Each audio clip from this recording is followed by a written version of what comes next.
காங்கிரஸ் கட்சியின் வாக்கு வங்கியை உயர்த்தி கொடுத்ததில் காமராஜர் போன்ற தலைவர்களின் உழைப்புக்கும் தியாகத்துக்கும் எந்த அளவுக்கு பங்கு உண்டோ அதற்கு இணையான பங்கு மதிய உணவு திட்டம் போன்ற மக்கள் நலத்திட்டங்களுக்கும் உண்டு.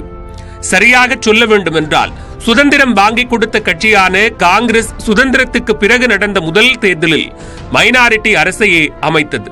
ஆனால் காமராஜர் மதிய உணவு திட்டம் கொண்டு வந்த பிறகு நடைபெற்ற தேர்தலில் கடுமையான போட்டிக்கு மத்தியிலும் அறுதி பெரும்பான்மையை விட அதிகமான இடங்களை பிடித்து ஆட்சியை தக்க வைத்தது காங்கிரஸ் கட்சி. மீண்டும் முதலமைச்சரானார் காமராஜர். கல்வி கண் திறந்த காமராஜர் என்ற அடைமொழி காமராஜரை அலங்கரித்ததற்கு இந்த மதிய உணவு திட்டம் முக்கியமான காரணம். அப்படி ஒரு மகத்தான திருப்பு முறைக்கு காரணமான மதிய உணவு திட்டம் உருவானது எப்படி?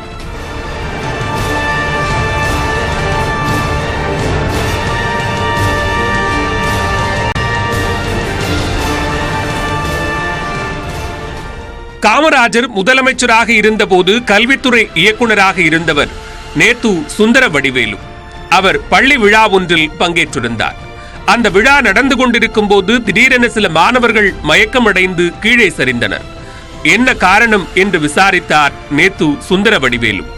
அப்போது மாணவர்கள் அனைவரும் பகல் முழுக்க சாப்பிடாமல் இருந்தவர்கள் என்பது தெரிய வந்தது. பிறகு அந்த மேடையில் பேசிய நேத்து சுந்தர வடிவேலு புதிய யோசனை ஒன்றை கொடுத்தார். மயக்கத்துக்கான காரணம் பட்டினி. பள்ளிக்கு வரும் குழந்தைகளுக்கு பள்ளியிலேயே சாப்பாடு போடுவதற்கு நம்மிடம் திட்டம் இருந்தால் இது போன்ற பிரச்சனைகளை சுலபத்தில் சமாளிக்கலாம். கிராமங்களில் விளைச்சலுக்கு பிறகு கடவுளுக்கும் ஊரை காவல் காக்கும் தலையாரிக்கும் தானியங்களை தானமாக கொடுப்பது போல பள்ளி குழந்தைகளுக்கும் ஒரு பங்கை தானமாக கொடுத்தால் அது பள்ளி குழந்தைகளின் பசியை ஆற்றும். பசிக்கு சாப்பாடு போடுகிறார்கள் என்றால் மேலும் சில மாணவர்கள் படிக்க வருவார்கள் என்றார் கல்வித்துறை இயக்குனர் நேத்து சுந்தர வடிவேலு. மூளையை கசக்கியதால் வந்த யோசனை அல்ல இது. மனத்தை கசக்கிய சம்பவத்திலிருந்து உருவான யோசனை அது. கல்வித்துறை இயக்குனர் நேத்து சுந்தர வடிவேலுவின் பேச்சு பத்திரிகையில் வெளியானது. அது முதலமைச்சர் காமராஜரின் கவனத்துக்கும் வந்தது. அதை படித்ததும் யோசிக்க தொடங்கினார் முதலமைச்சர் காமராஜர். கல்வித்துறை இயக்குனர் நேத்து சுந்தர வடிவேலுவை நேரில் அழைத்து பேசினார் முதலமைச்சர் காமராஜர். மாணவர்கள் பள்ளிகள் குறித்து சில புள்ளி விவரங்களை கேட்டார். நீண்ட நெடிய யோசனைக்கு பிறகு ஒரு கேள்வியை எழுப்பினார் முதலமைச்சர் காமராஜர். தமிழ்நாட்டில் தொடக்க பள்ளிகளில் மட்டும் 16 லட்சம் பிள்ளைகள் படிக்கிறார்கள் என்றால் அவர்களுக்கு ஒருவேளை சாப்பாடு போட எவ்வளவு ரூபாய் செலவாகும்? மிகப்பெரிய மக்கள் நல திட்டத்திற்கான அடித்தளம் போட்ட கேள்வி அது. நிச்சயம் 1 கோடி ரூபாய்க்கும் குறையாமல் செலவாகும் என்றார் நேத்து சுந்தர வடிவேலு. இப்போதே 1 கோடி ரூபாய் என்றால் அடுத்தடுத்த ஆண்டுகளில் எவ்வளவு செலவாகும் என்று கணக்கு போட தொடங்கியது காமராஜரின் மூளை. ஆனால் காமராஜரின் இதயமோ மாணவர்களுக்கு மதிய சாப்பாடு போடுவதற்கு தயாராகிவிட்டது. மாணவர்களுக்கு மதிய சாப்பாடு முக்கியம். அதற்கு நிதி அதிமுக்கியம். தமிழக நிதித்துறை அமைச்சர் சி சுப்பிரமணியத்தை அழைத்து பேசினார் முதலமைச்சர் காமராஜர். அவரை சமாளித்து விட்டாலே பாதி திட்டம் வந்துவிட்டது போல.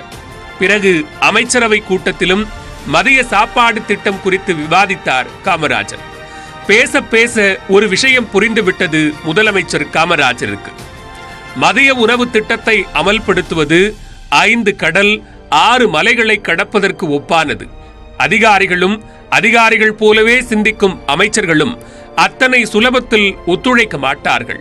ஆனாலும் திட்டத்தை கொண்டு வந்தே தீருவேன் என்று உள்ளுக்குள் உறுதியெடுத்து விட்டுத்தான் அடுத்த காரியங்களை கவனிக்க தொடங்கினார் முதலமைச்சர் காமராஜர்.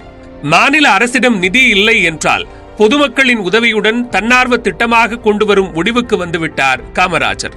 அதன்படி 1955 மார்ச் 27 அன்று சென்னையில் நடைபெற்ற ஆசிரியர்கள் மாநாட்டில் பேசிய முதலமைச்சர் காமராஜர் விரைவில் மாணவர்களுக்கான மதிய உணவு திட்டம் அமல்படுத்தப்படும் என்ற அறிவிப்பை வெளியிட்டார். இது முழுக்க முழுக்க மக்களை நம்பி கொண்டு வரப்படும் திட்டம். அதை நிறைவேற்ற மக்களிடம் சென்று பிச்சை எடுக்கவும் தயாராக இருக்கிறேன், ஆதரவு கொடுங்கள் என்றார் முதலமைச்சர் காமராஜர். நல்ல திட்டத்துக்கு நாங்கள் ஆதரவு தருகிறோம் என்று சொல்லி நல்லெண்ணத்தை வெளிப்படுத்தினர் நாகலாபுரம் கிராமத்தைச் சேர்ந்த மக்கள். அரிசி, பருப்பு ஆகியவற்றை நன்கொடையாக தர தயார் என்றனர். நல்ல செய்தி அடுத்தடுத்த நகரங்களுக்கு நகரத் தொடங்கியது. ஊர் மக்கள் போட்டி போட்டுக் கொண்டு ஆதரவு கொடுத்தனர். விவசாயம் பார்க்காத வீட்டைச் சேர்ந்தவர்கள் கூட அன்றைய சமையலுக்கான அரிசியிலிருந்து பிடி அரிசியை ஒதுக்கி ஒவ்வொரு வாரமும் அனுப்பி வைக்க ஆர்வம் காட்டினர். செவிவழி பிரச்சாரம் மூலமாகவே மதிய உணவு திட்டம் வளரத் தொடங்கியது. மனிதநேய திட்டத்துக்கு கிடைத்த மக்கள் ஆதரவு முதலமைச்சர் காமராஜரை உற்சாகப்படுத்தியது. எட்டயபுரத்தில் உள்ள பள்ளி ஒன்றில் மதிய உணவு திட்டம் தொடங்க உத்தரவிட்டார். மக்களின் ஆதரவோடு 4000க்கும் மேற்பட்ட பள்ளிகளில் இலவச மதிய உணவு திட்டம் அடுத்தடுத்து தொடங்கப்பட்டது. இத்தனைக்கும் மதிய உணவு திட்டத்திற்கு மாநில அரசு எந்தவிதமான உதவிகளையும் அப்போது வரை அறிவிக்கவில்லை. மக்கள் ஆதரிக்கிறார்கள் என்பது உண்மைதான், வரவேற்க வேண்டிய விஷயம். அதற்காக மொத்த சுமையையும் தூக்கி மக்கள் தலையில் வைப்பது மக்களுக்கும் நல்லதல்ல, திட்டத்துக்கும் நல்லதல்ல. தீர்க்கமாக யோசித்த காமராஜர் புதிய அறிவிப்பு ஒன்றை வெளியிட்டார். மதிய உணவுக்கான அரிசி, பருப்பு ஆகியவற்றுக்கான 60% தொகையை தமிழக அரசு தந்துவிடும். எஞ்சியுள்ள 40% பொதுமக்கள் திரட்டி கொடுத்தால் போதும் என்றார் முதலமைச்சர் காமராஜர்.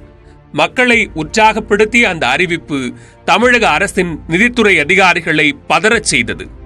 மாநிலத்திற்கு நிதி பற்றாக்குறை வந்துவிடும், திடீரென திட்டம் நிறுத்தப்பட்டால் அது ஆளும் கட்சியின் செல்வாக்கை சரித்துவிடும் என்று நிர்வாக ரீதியிலான எச்சரிக்கையையும் அரசியல் ரீதியிலான எச்சரிக்கையும் அடுத்தடுத்து விடப்பட்டன. எனில் திட்டத்துக்கான நிதியை எங்கிருந்து பெறுவது என்று யோசிக்க தொடங்கினார் காமராஜர். ஒரே ஒரு வாய்ப்பு இருந்தது. மதிய உணவு திட்டத்தை மத்திய அரசின் 2வது 5ஆண்டு திட்டத்தில் சேர்த்துவிட்டால் போதும். மதிய உணவு திட்டத்தின் எதிர்காலம் உறுதி செய்யப்படும். அதன் பிறகு மாநில அரசின் நிதி பற்றாக்குறை பற்றி கவலைப்பட வேண்டிய தேவையில்லை. ஆகவே அதற்கான வேலைகளை செய்ய உத்தரவிட்டார் முதலமைச்சர் காமராஜர். 5ஆண்டு திட்டத்தில் சேர்க்க வேண்டிய திட்டங்கள் குறித்து ஆய்வு செய்யும் மத்திய அரசின் குழுவினர் மதிய உணவு திட்டத்தை மனரீதியாக புகழ்ந்துவிட்டு பண ரீதியாக மறுத்துவிட்டனர். இறுதியாக மதிய உணவு திட்டத்தை அமல்படுத்தும் முடிவு திட்டக்குழுவுக்கு சென்றது. முதலமைச்சர் காமராஜர், தமிழக நிதியமைச்சர் சி. சுப்பிரமணியம், தமிழக அரசின் கல்வித்துறை இயக்குனர் நேத்து சுந்தரவடிவேலு ஆகிய மூவரும் டெல்லி சென்றனர். மதிய உணவு திட்டம் குறித்து மத்திய திட்டக்குழுவினரிடம் விவாதித்தனர். எல்லாவற்றையும் கேட்டுக்கொண்ட திட்டக்குழுவினர், இந்தியாவின் வேறெந்த மாநிலத்திலும் இப்படி ஒரு திட்டம் அமலில் இல்லை. தமிழக அரசு அகலக்கால் வைக்க பார்க்கிறது. அது அரசின் நிர்வாகத்துக்கே ஆபத்து. வேண்டுமானால் முதற்கட்டமாக குறுகிய அளவில் மதிய உணவு திட்டத்தை அமல்படுத்தி பாருங்கள். நிதி செலவு கையை கடிக்காத பட்சத்தில் கொஞ்சம் கொஞ்சமாக விரிவுபடுத்தலாம் என்றனர் அதிகாரிகள். உடனடியாக மறுத்துவிட்டார் முதலமைச்சர் காமராஜர். காரணம், பள்ளி குழந்தைகளிடம் பாரபட்சம் காட்ட அவர் தயாராக இல்லை. இப்போது அதிகாரிகள் முதலமைச்சர் காமராஜரின் மனத்தை மாற்றும் முயற்சியில் இறங்கினர். மதிய உணவு திட்டத்தை மட்டும் நீங்கள் கைவிட்டு விட்டால் கைவசம் இருக்கும் பணத்தை கொண்டு அனைத்து வளர்ச்சி திட்டங்களையும் செயல்படுத்திவிட முடியும் என்ற புதிய யோசனையை முன்வைத்தனர் அதிகாரிகள். மதிய உணவு திட்டத்தில் கை வைக்காத யோசனையை மட்டுமே நான் விரும்புகிறேன் என்று திட்டவட்டமாக சொன்னார் முதலமைச்சர் காமராஜர். இனி வேறு வழியில்லை. காமராஜரின் பிடிவாதம் வெற்றி பெற்றது. மதிய உணவு திட்டத்தை 2ஆம் 5ஆண்டு திட்டத்தில் இணைக்க திட்டக்குழு அதிகாரிகள் ஒப்புக்கொண்டனர். மதிய உணவு திட்டத்தின் எதிரொலியாக பள்ளிக்கு வரும் மாணவர்களின் எண்ணிக்கை மிகப்பெரிய அளவில் உயர்ந்தது. அதுதான் திட்டத்தின் உண்மையான வெற்றி. மாணவர்களின் எதிர்காலத்தில் மறுமலர்ச்சியை ஏற்படுத்திய மதிய உணவு திட்டம் காமராஜரின் அரசியல் வாழ்க்கையில் அசைக்க முடியாத சாதனை. காமராஜர் என்றால் கல்வி நினைவுக்கு வருவதற்கு அடித்தளம் போட்டது இந்த மதிய உணவு திட்டம்தான். காங்கிரஸ் கட்சியின் வாக்கு சதவீதத்தில் கணிசமான மாற்றத்தை உருவாக்கி காங்கிரசின் வெற்றியை அடுத்தடுத்த தேர்தல்களிலும் உறுதி செய்தது மதிய உணவு திட்டம் என்கிற மகத்தான மந்திரம்.